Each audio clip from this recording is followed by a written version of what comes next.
Well, good morning, magandang umaga, and welcome to today's episode of My PI Dream. We are into day four of the construction build of the pavilion in the backyard of Villa Feliz. Again, most of the build is going to be hands-on DIY kind of stuff, but that doesn't get in until we do the foundation. We have to do the foundation first, and that's what these guys are still working on right here. And that's the most important step. Remember, it doesn't matter whether it's a house build, whether it's your family, you have to have a strong foundation. And that's what we're doing right here. And that's what these guys are doing. They're making sure that we have a strong foundation. So let's go ahead and get into today's episode. Now, without further delay, let's get today's video underway.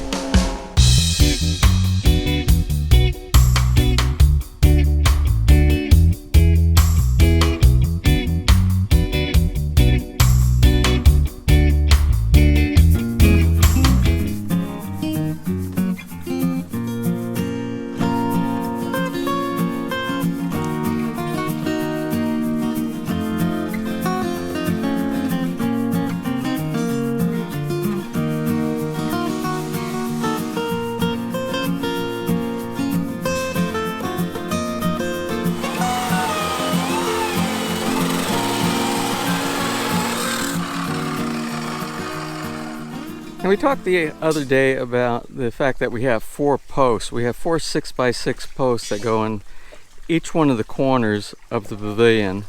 And those posts are for the support of the roof. Basically the entire pavilion, four freestanding posts. And you can see we also said we're going to have a couple other posts, but these are not going to be load bearing. And there's going to be a 6x6 post here and a 6x6 post here that's spaced at about 5 feet in width between each other. And this is so that we can put some type of maybe a little television inside a cabinet in this area right here for the pavilion, so that we can do something like dining right here. This is Nessa's area. Nessa, she wants to be able to have a dining table here, some kind of table that we can cook at. And then we can enjoy looking over at the swimming pool. We can also enjoy having some entertainment, some in-home, in-pavilion entertainment right here, which will be maybe a television right here. We'll see how that works. And regardless of whether you are building a house or you're building something as simple as a pavilion, for your supports, for whatever the load bearing is, which is going to be our 6x6 posts here, you have to have some kind of footer support that is reinforced with steel, concrete with steel reinforcement. Let me show you what they're working on right now. So this is going to be the footer support for the post base, right here. So we'll have four of these, and this will be load bearing. I suspect there's going to be a lot of activity going on in this area today, because of course today is mainly working on the slab. So what we're going to do, we're going to go ahead and set up the camera over here on the side, and we'll set it up for some time lapse so we can kind of capture a lot of the activity that's going on. What I expect to see today, I expect to see a lot of steel reinforcements being put down, which is the footers for the post base, and also maybe they'll be doing the rebar inside here for the reinforcement of the concrete slab.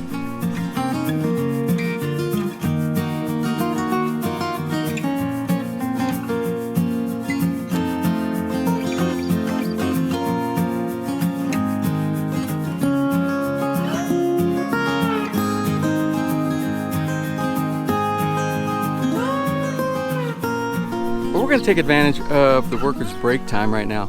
If you build inside the Philippines, something to be aware of, they're very strict with their work and labor break times. They'll take a break around 10 o'clock, they have a 1-hour lunch, and then the next thing that they do is they'll have another break around 3 o'clock, 2:30, 3 o'clock in the afternoon.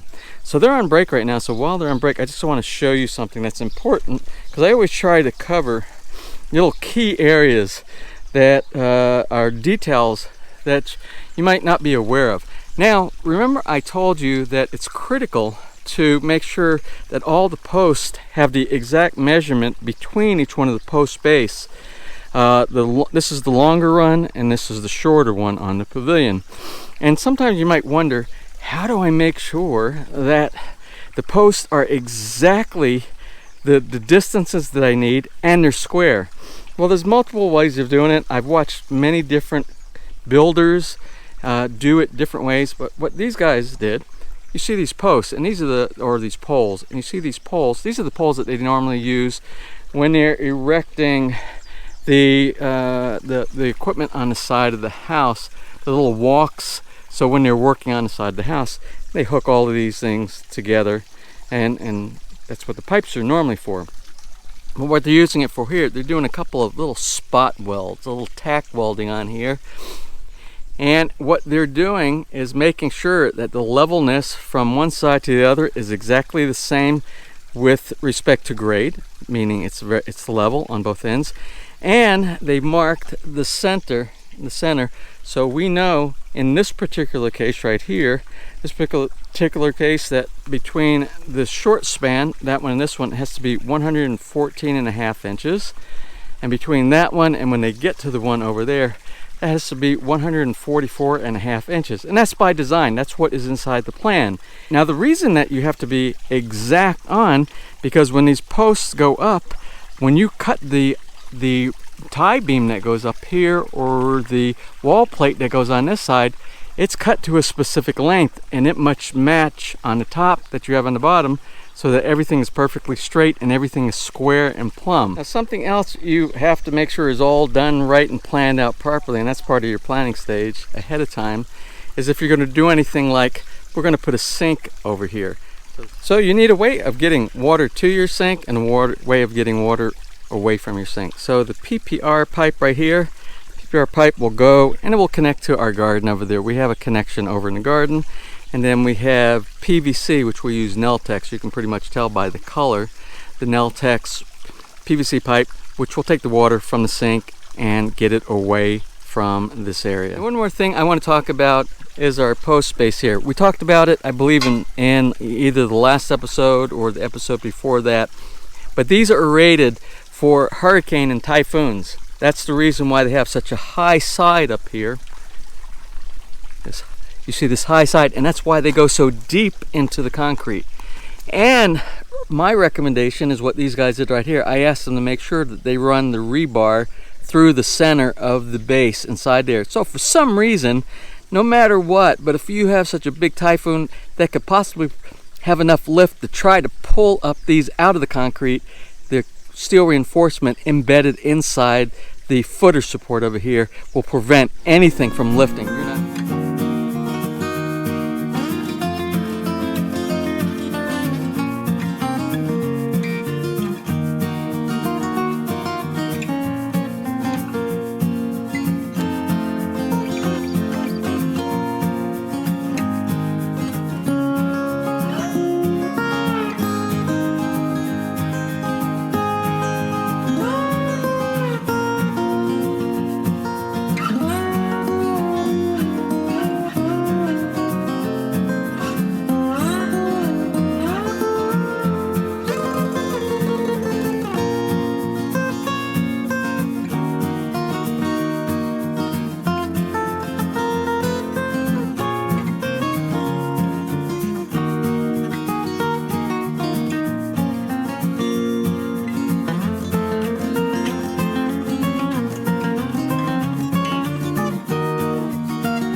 But it's on 2 o'clock in the afternoon, and we're already starting to get that daily afternoon thunderstorm sound. There's lightning going on. It hasn't started raining yet, but I suspect it's going to start falling very soon. I'm not sure that we're going to get much more than what we have right here, but we'll just kind of go over there and take a look and see where they're at right now. So as you can see, most of the rebar, the biga, is down. And what they're doing is the same thing that we did over here with these bars to get the correct distance between the two and straight. They're doing the same with the bars on the back. Our electrician is doing all the conduit for the electricity that's going to be embedded inside the concrete. All the wire runs run through the PVC, as you see, the orange PVC that you see there. Be a little bit of breaker box there, and we have to have an outlet because this is going to end up being a little bar area, a small bar area that you can sit down by and have a little sink, and then have your refreshments chilled in this little corner right here. Anyway, that is where we are right now. I see they brought the mixer out earlier, and this is really convenient where they have it because they'll do the mixing here and they'll do the pour directly into the slab area right here, so they don't have to mix it on the outside and destroy any of the grass around the outside of the yard. So it'll be nice and clean and easy and efficient.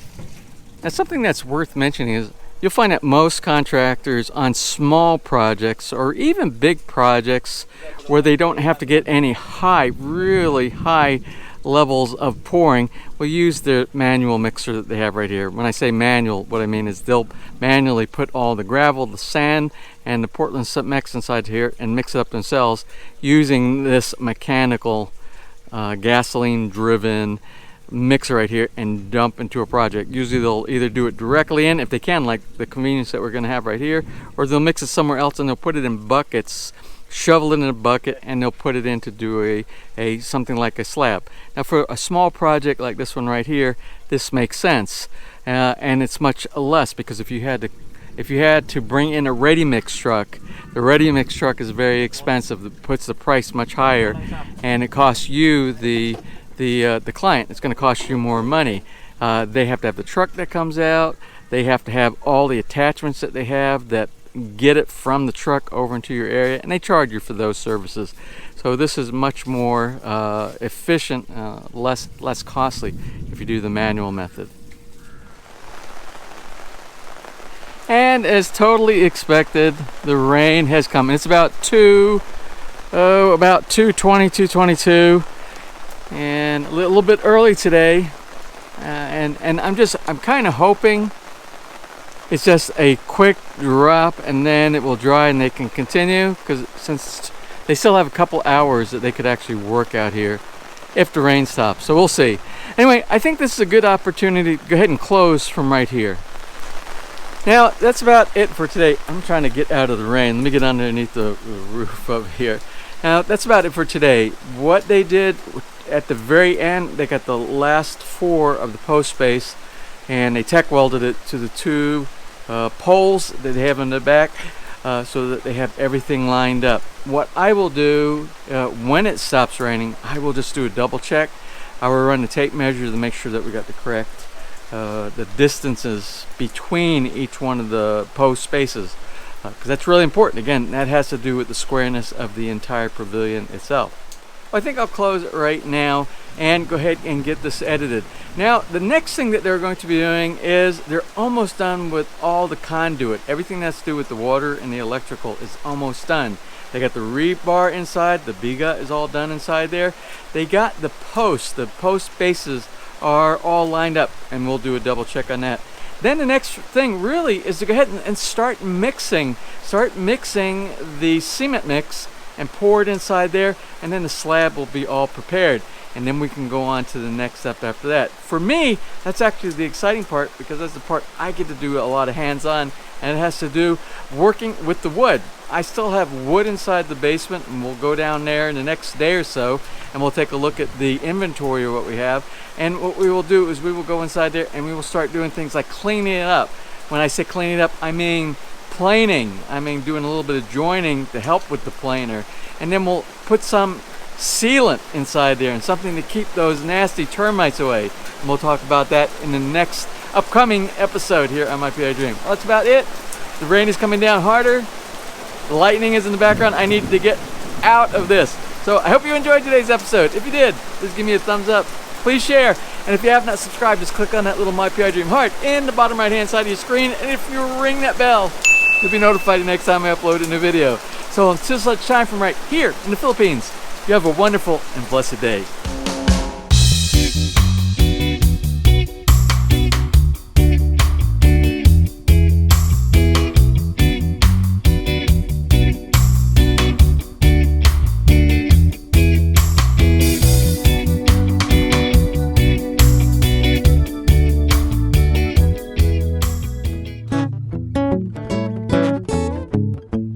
If you enjoyed today's episode and you would like to see more just like these, just click on one of the helpful links over to your right and you might be able to pick up on some good information on DIY projects, how to, or if you are interested in moving to the Philippines and building, you'll find answers there as well.